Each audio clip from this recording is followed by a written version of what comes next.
Hello, I'm Jorge Gestoso. Welcome to a new program. On today's show, President Trump, domestic and foreign challenges. Our guest, Ray McGovern, former CIA analyst. Mr. McGovern, a warm welcome to the program. Thank you. You were with the CIA for how long? 27 years. Doing? Well, I served under 9 directors and 7 presidents, beginning with John Kennedy and ending with George H.W. Bush. And what was your duty there? I was a specialist in Soviet foreign policy. I ran the Soviet foreign policy branch, but later I had wider responsibilities. I was actually a preparer and personal briefer of the president's daily brief under President Reagan for his first 4 years. Tell me what you think about the new book of the former FBI Director James Comey, A Higher Loyalty, Truth, Lies, and Leadership. Well, everyone knows that James Comey is 6'8". Which is about 2 meters in 2 meters. Right. 2 meters, yeah. Now, that's what he probably means by a higher loyalty. That is not exactly what he thinks. And what he thinks is that Mr. Trump is asking not only loyalty, yes, but got a lower loyalty. Yeah. Okay, I make a joke, of course, but I find it very, very unfortunate. I mean, Mr. Comey is running scared. They have the book on him. They have the document showing that he lied. They have the document showing that he did all kinds of very, very unconstitutional things to, number one, help Hillary Clinton win, and then number two, to make it impossible for Donald Trump to act as president after Hillary Clinton lost. Now that's a big mouthful, but that's exactly what happened. They did everything. We have documents from people who worked directly under Comey and McCabe, his deputy, showing that they did everything they could to help Hillary win. And when she did not win, then they blamed the Russians for her loss. Now, that's really important. That's really important because, well, people say to me, how could they possibly think they could get away with breaking the law that way? Giving Hillary Clinton a free pass for what she did with her servers, and then doing what they did with respect to Trump, cooking up this story about Russian interference. How could they get away with that? And the answer is simply, hey, Hillary was going to win. She was a sure thing. The New York Times said 83% chance that Hillary Clinton would win on the day of the morning of the election, okay? And so these people thought, well, we'll help her, and then when she does win, Hillary Clinton's not going to hold us accountable. We'll get medals and awards for it rather than jail, and that's what's so serious about this. And do you think that the U.S. laws were giving Donald Trump a free pass not to be in jail himself? Well, you know, there are people looking into Donald Trump's past. Among them, precisely James Comey. And Comey is at least leaving the possibility that he was committing a crime, which is obstruction of justice. He believes that he could be colluded with the Russians to try to interfere in the election. He believes that that could be blackmailed by the Russians, being with prostitutes in a room in Moscow in 2013. He believes that he operates like a mafia boss, and he's the president of your country. Well, Mr. Comey may say he believes these things. And you say that you may believe the opposite. Well, I say I have documentary evidence. Why, in that case, we are talking about something that is going on for more than a year, and the documents have not appeared publicly? Well, what I'm saying is there's no documents that show that Donald Trump colluded with the Russians. I don't see your documents either. Well, there are plenty of documents, the emails, the text messages that were exchanged between the head of counterintelligence in the FBI, Peter Strzok, and his paramour, Lisa Page, show that they were... Why they're not public? They are public. Why we don't see them? Because of the press. You know what the press is like. You know the press is your country. And the press, everybody says, just for people who are watching this show from outside, that in a country of 320 million people, 6 large corporations control the 94% of the editorial agenda of what's being watched in America and read. And do you expect that that press is supposed to be at the service of the quote-unquote people, being owned by large corporations? Well, this is a very good point you make. The thing that I would add is that these same very large corporations profiteer on making armaments, selling armaments. Tension is very good for that business. Peace, not so good, okay? So you have corporations. A minuscule part of that corporation is, let's say, MSNBC. Big thing is selling jet engines, GE, okay? What about Fox?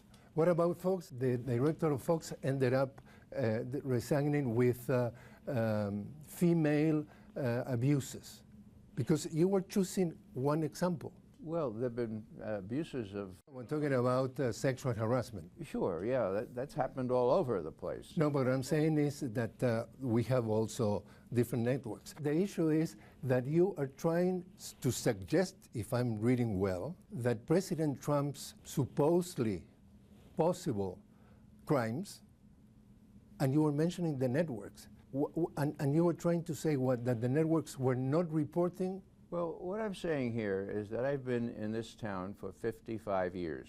Okay. I've seen a lot of change in 55 years, but there's one change that dwarfs all the other changes in significance, and that is that we no longer have, in any real sense, a free media. That's big. So if my friends in New York, where I grew up, read the New York Times, and I say something different, they say, "Oh, that can't be true, Ray." And I'll say, "Why not?" Because we didn't read it in the New York Times. That's how bad it is. So if that is the case, if there's no free press, it's not democracy in America?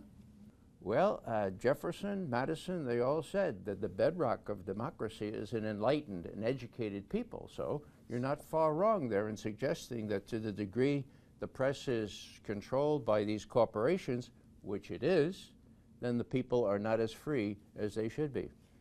We have been bombarded since, I will say that in the process of the election. And it was the Russians, because we have changed I will say the label, because now the Russians are exactly the same thing in the mind of the Americans of the USSR, Right.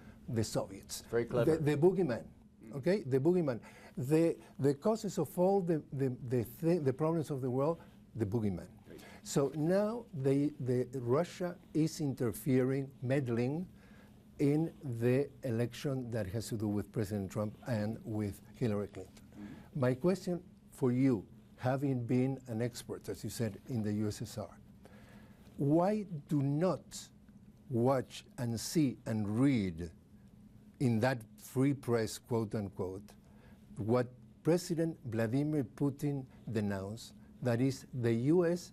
permanently meddle and interfere in the life of Russia? Why that part of the coin is not being reported? Well, 1 out of 100 times, there is a bow to the fact that the U.S. does this all the time. But that's 99 times that they talk about Russia.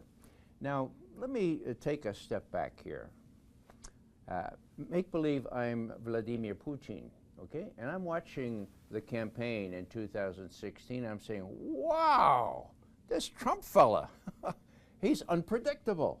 And he brags about being unpredictable. Let me interrupt you there. If you're Vladimir Putin and you're watching the election, right, you are going to hear that Hillary Clinton is treating him left and right with that sort of qualification: dictator, strongman, whatever. That's what he was hearing. Mm-hmm. You're going to tell me that too? Well, he knows about Hillary Clinton. He's met Hillary Clinton, and he knows that she's rabidly anti-Russian. But what matters to a Russian leader, and I speak from 50 years of experience, what matters to a Russian leader is predictability. Now, for him to be watching an unpredictable person who brags about being unpredictable and lashes out at each slight, whether it's real or imagined. I can just imagine Putin saying, "Oh, this is going to be really fun to have that fellow's fingers you know on the nuclear codes. Let's still, help him win." Doesn't work. I'm still, you know what? Waiting for your answer. Is the U.S. interfering, meddling all the time? Of course it is. It is. Of course it and is. so what is the problem if Russia reciprocates? Well, what is the big story that they're trying to paint here, living in this country, the boogeyman, Vladimir Putin, Russia? Two reasons, okay? Hillary Clinton lost. Everyone is in shock. Now, could it be that she was a terrible candidate that nobody trusted? Could it be that she didn't go campaign in the right states? No, no, no. Has to be something else. It's got to be the Russians. That's number one. Number two, do they want Trump to have a more cordial relationship with Russia? What would that do? That would lessen tensions. That would lessen arms sales. That would lessen the production and the business and the lucrative stuff that comes to the congressmen and senators and the military-industrial complex, the security complex, the media complex. They're all the same kind of, we call them now the deep state. So they wanted to prevent that. And once, having not prevented it, well, they were already prepared to say, well, it was the Russians, it was the Russians. There is not one iota of evidence that the Russians interfered in our election in any meaningful way. The so-called hack into the DNC, well, John McCain was calling that an act of war, okay? John Bolton said it's a true, pure act of war. Why was it that James Comey refused to look at those computers? You know why? We know why. Because if he looked in those computers, or he had his specialists do that, they would have come back and they would have said, Mr. Comey, you wouldn't believe the sophisticated software we see in those computers. We can't figure it out. Should we ask for help for NSA? And he was saying, no, no, no, no. Don't ask for help for NSA, because he knows that NSA and CIA were responsible for a hacking operation which left telltale signs in Cyrillic, the name of the first chief of the Soviet secret police, for example. Give me a break. It was so obvious, but the press, shoom, they wanted to make sure Hillary won, and then they wanted to make sure that Trump was disabled. Now, I need to make it clear. I think Donald Trump is the worst president that the United States ever had. Because? Well, I have 9 grandchildren. They will not have clean air, clean water when they become my age, if they make it to my age. And there are a host of other things that he should be impeached for, but not on a lie. Call me old-fashioned, okay? Call me old-fashioned. I demand evidence. And with respect to Russian interference, this is a hoax, it's a charade, and it's gone on far too long. Why is it that Comey has to divert attention by indicting people like Manafort and others? Well, Manafort, it's nothing to do with Russia. What they're trying to do is say, look, Mr. Manafort, we know about your crimes before. Now we could give you 20 years. Talk to me then. What do you think about Russiagate? We could give you 20 years. For an audience that isn't familiar with the we could give you 20 years. But if you remember how Trump told you about meddling, about cooperating with the Russians, colluding, well, we'd probably give you just 6 months, and we'd suspend that. So what do you think about Russiagate? About Russiagate? It's a hoax. It's manufactured. It's just like weapons of mass destruction. So there was not such a... Before Iraq. Yeah. What do you think, because now the New York Times in recent days is reporting that the advisors of President Trump are saying that he has to be more concerned about the probe, the investigation of President Trump private lawyer or personal lawyer, Michael Cohen, than about Russiagate. What do you think? Well, I think this is really unacceptable to be raiding the personal lawyer of anyone, not to mention the President of the United States. What are they doing? Well, they know that Cohen's a crook. They're all crooks, okay? And they know they have the book on him and say, you laundered this money and you got, and so they're saying to Cohen, look, Mr. Cohen, we could put you away for 30 years, but You know, if you could just remember, just kind of remember that Trump told you that he was colluding with the Russians. If you could just remember that and tell us that, oh, we'll give you 6 months and suspend you, no time in jail. That's the trick here. The FBI and Comey's record is not one properly described by the New York Times as universally respected. He is at best incompetent, at worst colluding himself with crooks up in Boston and arresting people without habeas corpus after 9/11 and doing all manner of other things like reconstructing evidence that is originally obtained by illegal wiretapping, parallel construction they call it. What do? They get something illegally and they give it to local law enforcement saying, no, don't tell where you get this. You go find out, you know, go to this corner and, you know, and then they arrest them and they say, well, don't tell the defense counsel, don't tell the judge, for God's sake. So it's a government policy of conspiracy and perjury. That's what Comey introduced, and that's what Mueller introduced, and they're in there together. They're joined at the hip. And just for the record, according to polls, and we're talking about according to polls, to surveys. Okay. ABC News report in a poll that has been published in recent days that the American public believes much more the credibility of James Comey than the President of the United States, for something about like 15 to 20 points over. Mm-hmm. So I hear what you're saying, but the other side of the coin for the audience is there are many Americans that do not think like you do. Let me ask you another question. Just reply there. Trump lies all the time, so it's a very invidious comparison. Okay, I listen.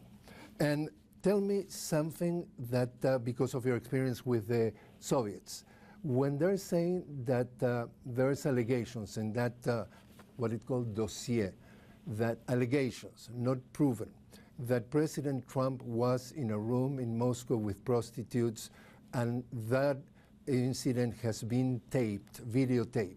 Mm-hmm. Do you think it's possible? It's possible, but it's extremely improbable. What we have here is a former British spy paid indirectly by the Hillary Clinton Well, campaign. that absolutely, I'm sorry to interrupt, because definitely you have a vision that is not exactly has been presented, that report. Well, you said yourself the media is corrupt and not telling the American people the truth. No, your media is corrupted. What I'm saying is that at the moment that eventually the campaign of Hillary Clinton had to do with that report, many of the parts of that report has already been organized and done. That report is rubbish. Now, I need to follow up here, okay? Because when Comey said to his colleagues, now, John Brennan, head of the CIA, and all you others go away, I need to tell the president-elect on the 6th of January, I need to tell him about this, yeah. And he told Trump about this scurrilous, stupid, crazy report. Now, if I were Trump, I would have said, look, Mr. Comey, clean out your desk, okay? Because on Inauguration Day, you're out of here.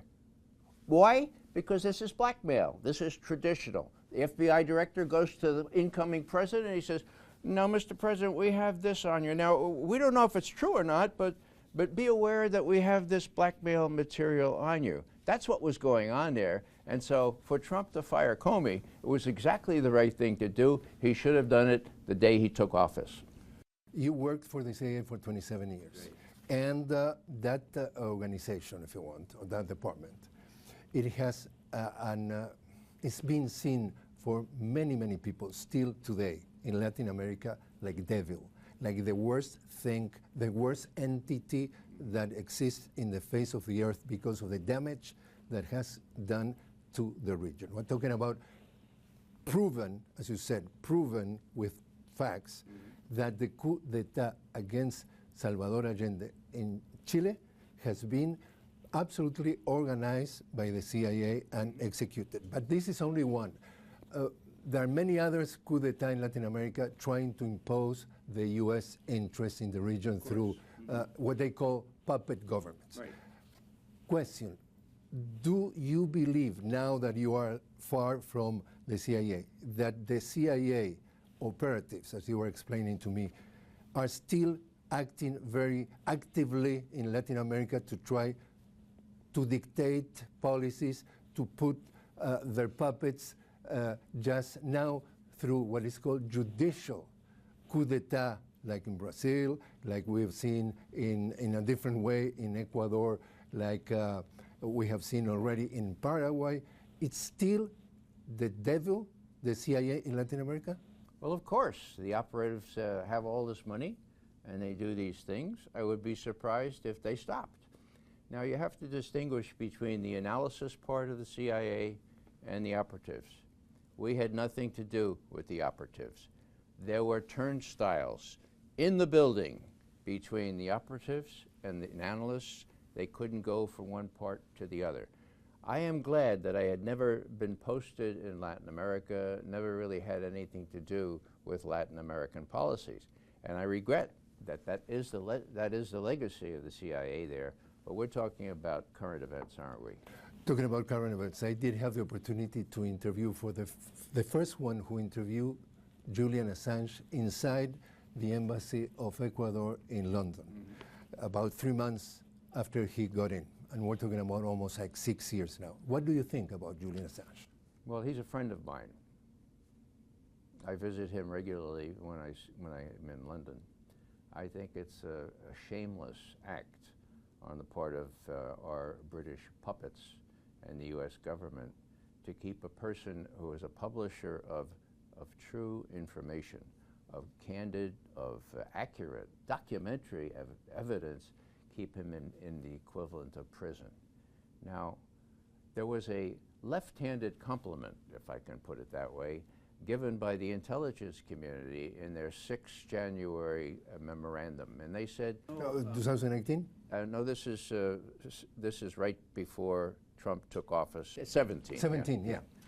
Okay, so what did they say? They said, well, you know, the reason why the Russians, this is a lie, of course, the Russians gave it to WikiLeaks is because WikiLeaks has this reputation of never changing anything, and it's all authentic and verified. Whoa. Okay, well, isn't that interesting, okay? So that's the big deal here. Julian Assange does not change anything. And so when he released the documents from the Democratic National Committee, they showed, without change, that Hillary Clinton had stolen the nomination from Bernie Sanders, okay? Now, how is Hillary Clinton going to explain that? The way she explained it was, why did the Russians do this? Why did the Russians do this? It was a magnificent distraction because nobody looked at the emails. Everybody said, oh, those terrible Russians, why did they do it? And there is the report that there was a conversation in the State Department, off the record, that after the end of a meeting, Hillary Clinton said one word more or word less. It wouldn't be that bad that a missile ended up in the head of Julian Assange.